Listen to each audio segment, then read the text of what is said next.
کہ ایتھیس نے اعتراض کیا یہ رحمت للعالمین ہے اور جناب گردنیں اڑانے کا حکم بھی دے رہے ہیں.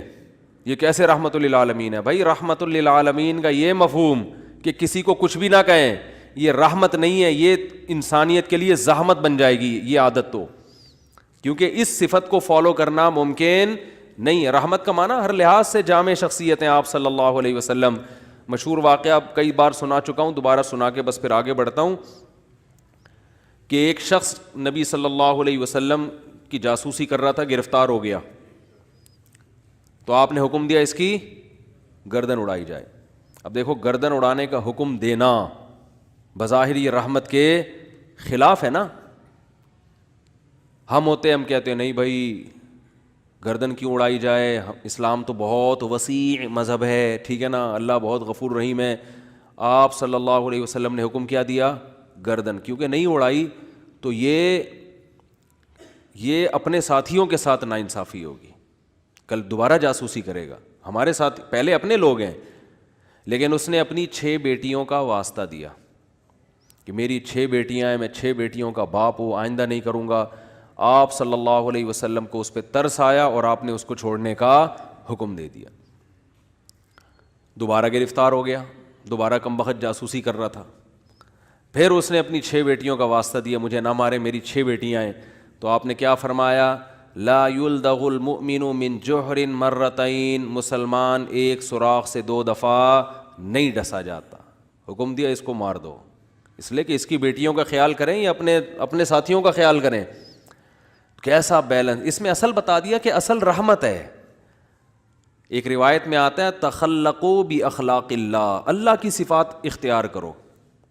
اللہ کی صفت کیا ہے؟ جود و سخاوت ہے اس میں. اللہ کیا ہے؟ غیرت والا ہے. تو ہمیں بھی اپنے اندر کیا پیدا کرنی ہے؟ غیرت. تو اللہ کی صفت یہ ہے کہ قرآن حدیث میں آتا ہے کہ جب اللہ نے اس کائنات کو بنایا تو آئندہ کن اصولوں پہ یہ کائنات چلے گی, وہ اصول اللہ نے پہلے لکھ دیے. جب کوئی ملک وجود میں آتا ہے تو آئین پہلے بنتا ہے نا. کیا ہو گیا بھائی جان؟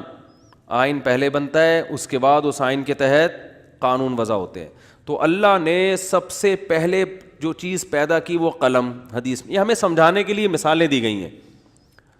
اول ما خلق اللہ القلم, سب سے پہلی چیز جو اللہ نے پیدا کی وہ کیا ہے؟ قلم. کائنات کو بنانے کے بعد, تاکہ جو کائنات جن اصولوں پہ چلے گی نا وہ اصول, وہ آئین پہلے سے طے ہو جائیں کہ اس آئین کے تحت چلے گی. اور اللہ نے سب سے پہلی چیز قلم بنا کے اسے حکم دیا لکھ. ٹھیک ہے نا, کیا حکم دیا؟ بولو نا, لکھ.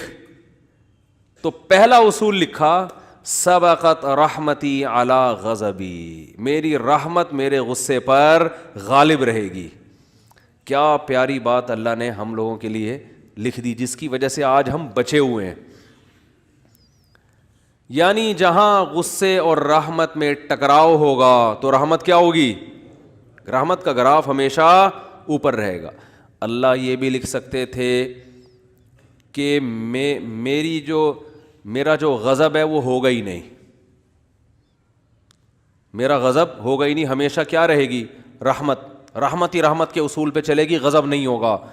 تو پھر لوگ پیغمبروں کی نہیں مانتے. قوم عاد, قوم سمود تباہ نہ ہوتی, قوم لوط تباہ نہ ہوتی, فرعون سمندر میں غرق نہ ہوتا پانی میں اور آگ میں نہ جلتا اور جہنم نہ ہوتی. تو اللہ نے یہ نہیں لکھا کہ میرا غضب ہوگا ہی نہیں, بلکہ اللہ نے لکھا کہ غضب بھی ہوگا, رحمت بھی. لیکن رحمت اور غضب میں جب ٹکراؤ ہوگا نا تو رحمت کو کیا کروں گا؟ غالب کروں گا. جیسے کوئی گناہگار جب توبہ کرتا ہے تو اس کی توبہ کا تقاضا ہے کہ معاف کیا جائے, سابقہ گناہوں کا تقاضا ہے کہ معاف نہ کیا جائے. تو جب ٹکراؤ ہوگا تو رحمت کو اللہ کیا کر دیں گے؟ غالب کر دیں گے. رحمت کو اللہ ہمیشہ غالب کریں گے. تو یہی نبی صلی اللہ علیہ وسلم کی بھی صفت کہ جب رحمت اور غضب میں ٹکراؤ ہوتا تو آپ صلی اللہ علیہ وسلم کی صفت رحمت کیا ہوتی؟ ہمیشہ غالب ہوتی. اس کی بہت ساری مثالیں ہیں. مشرکین مکہ نے کتنا ستایا, جب مکہ فتح ہوا تو آپ نے فرمایا لا تثریب علیکم الیوم, سب کو معاف کر دیا, ضرورت نہیں ہے تلوار چلانے کی. بھائی اب ان کو قتل کر کے کیا ملے گا ہمیں؟ ضرورت نہیں ہے. جو اللہ نے ہمیں غلبہ دینا تھا وہ دے دیا ہے. تو نئی تلوار چلائی آپ صلی اللہ علیہ وسلم نے, بلکہ مشرکین کے جو سردار تھے ان کو الگ سے عزت دی آپ صلی اللہ علیہ وسلم نے. لیکن جہاں یہ جو جاسوس پکڑا گیا تو اس میں بھی معافی مانگی, 6 بیٹیوں کا حوالہ دیا. جب 6 بیٹیوں کا حوالہ دیا تو بیٹیاں ہونا اس کی علامت ہے کہ باپ پہ کیا کیا جائے, رحم. بیٹیوں کا کون پوچھے گا بعد میں.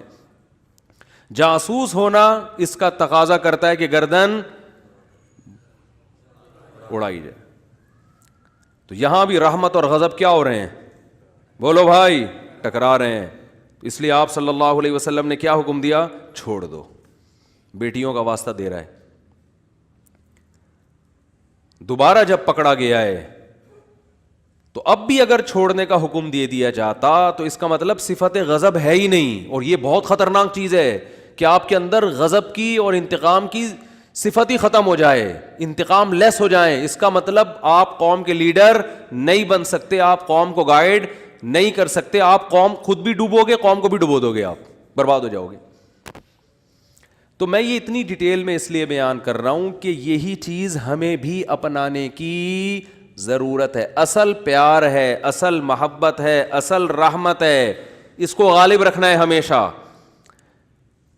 لیکن انتقام لیس بولو نہیں بن جانا, غضب لیس بولتے کیوں نہیں, کیا ہو گیا, نہیں بننا ہے. ایسا نہیں ہو جانا کہ اتنے میٹھے کے جو بھی چائے نگل لے کھا کے. تو یہ جو علماء پہ لوگ اعتراض کرتے ہیں وہ یوں نہیں کیا تو ان کو غصہ کیوں آ گیا, کھڑے کھڑے سنا کیوں دی, یہ تو بھائی آدمی ہے, روٹی کھائیں گے تو غصہ آئے گا. اور اگر اتنے میٹھے کے جو مرضی کرتا رہے غصہ ہی نہ آئے تو ایسا نہیں ہوتا. پیغمبروں کو نہیں غصہ آیا. حضرت موسیٰ علیہ السلام کلیم اللہ, ان کا جلال کیا تھا, مشہور تھا, کلیم اللہ تھے. کیسا جلال کے واقعات ہیں. حدیث میں آتا ہے کہ موت کا فرشتہ حضرت موسیٰ علیہ السلام کے پاس آیا انسانی شکل میں. حضرت موسیٰ نے پوچھا کیسے آنا ہوا, ٹھیک ہے, کہا موت کا فرشتہ ہوں, آپ کی روح قبض کرنے آیا ہوں. حضرت موسیٰ نے ایک کھینچ کے تھپڑ لگا, اتنی زور سے مارا ان کی آنکھ نکل کے گر گئی نیچے.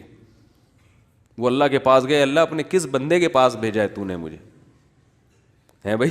پتہ نہیں حضرت موسیٰ کو غصہ کس بات پر آیا, اسٹائل ان کا ایسا ہوگا, ہے بھائی, یا کیا وجہ, وہ تو حضرت موسیٰ ہی جانتے ہیں. ظاہر ہے پیغمبروں کو ناحق غصہ نہیں آتا, لیکن اللہ بس ایک حضرت موسیٰ کی جو جلالی صفت ہے نا اس کا اظہار کرنا چاہتے تھے کہ دشمنوں کو کہ ان سے بچ کے رہو, ٹھیک ہے. انہوں نے فرشتے کے تھپڑ لگا دیا تو تھوڑا سا احتیاط رکھو ان سے.